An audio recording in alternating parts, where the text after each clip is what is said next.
जय जिनेन्द्र। जैन धर्म में साधु श्वेतांबर दिगंबर पार्ट 3। अभी जैसे हमने बताया कि दोनों में झगड़ा हो गया। अभी श्वेतांबर अपनी एक स्टोरी बोलेंगे, दिगंबर अपनी एक स्टोरी बोलेंगे। मैं उस स्टोरी में नहीं जा रहा हूँ। मैं तो सिर्फ बताना चाहता हूँ कि जो जैन धर्म का पतन हुआ तो इसमें क्या क्या दोष आते हैं जब झगड़ा होता है तब। तो दोष के बारे में हम थोड़ा चिंतन करेंगे।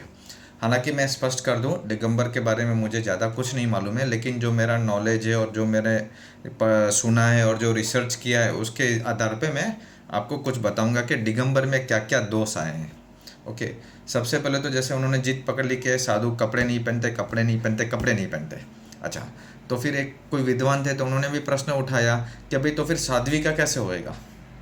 तभी बात तो सही थी। तो बोलते अच्छा साध्वी कपड़े नहीं उतार सकते हैं तो उनका मोक्ष नहीं होएगा, तो उनको अभी स्त्री का मोक्ष नहीं होता है करके ऐसा पकड़ लिया। जैसे कोई वकील लड़ते हैं ना, तो एक ईगो पे आ जाए तो सही को भी वो झूठ बोलाता है, झूठ में बस उसको सही को भी गलत प्रूफ करना होता है। तो ये भी इतने सब दोष आ गए। अच्छा, तो इसकी वजह से क्या हो गया, चंदन बाला जो हम भगवान की पहली साध्वी थी ये लोग भी मानते हैं, दिगंबर भी मानते हैं, लेकिन उनका मोक्ष नहीं हुआ। हम बोलते हैं मोक्ष हुआ। माता मरुदेवी माता का भी हम बोलते हैं मोक्ष हुआ, ये लोग बोलते हैं नहीं हुआ करके। हम तो अक्षरा बोलते हैं कि भगवान आदिनाथ के पहले इनको मोक्ष हो गया, शीतशिला पे चले गए। तो एक हमारे लिए अक्षरा है, ये नहीं मानते हैं।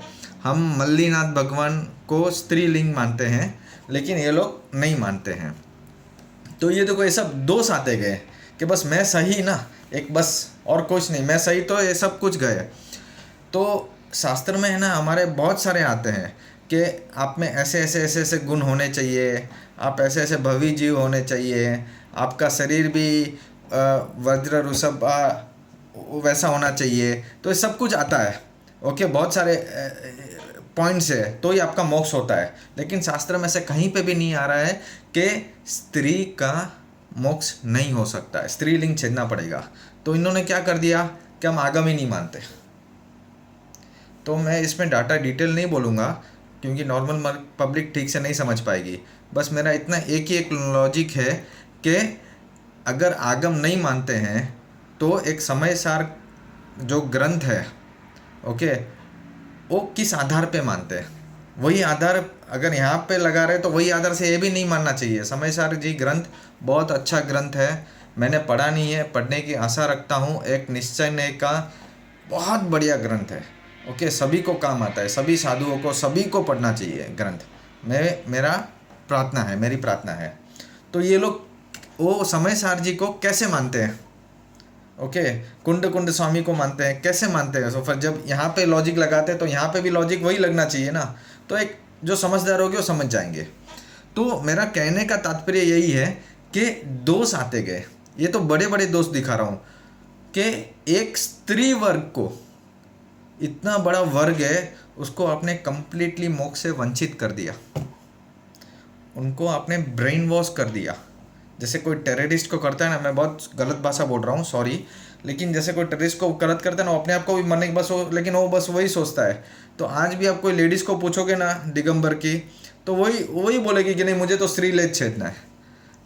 अरे भगवान महावीर की आत्मा की बात थी, ओके, तो आत्मा की बात तो एक तरफ रह गई, लेकिन स्त्रीलेज छेदने में पूरा टाइम चला गया। और पुरुष में आओ, और पुरुष को एक रहा कि मैं पुरुष हूँ, तो वो पुरुष में वो अभिमान में ही रहता गया। तो आत्मा का तो हुआ ही नहीं कल्याण। याद रखना एक बात, सभी से निवेदन है, मोक्ष जो है ना स्त्री का होगा ना पुरुष का होगा, इतना याद रखना। न स्त्री का होगा ना पुरुष का होगा मोक्ष, न कपड़े पहनने वाले का होगा न बिगर कपड़े का होगा मोक्ष, न जैन का होगा न अजैन का होगा।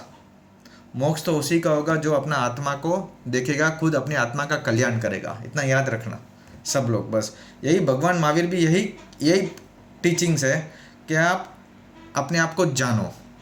ओके, तो एक दोस्त, बड़े बड़े दोस्त गिनाए। अभी हम श्वेतांबर के जो दोस्त है, अभी हम और नेक्स्ट पार्ट में हम जानेंगे, पार्ट 4 में। जय जिनेन्द्र।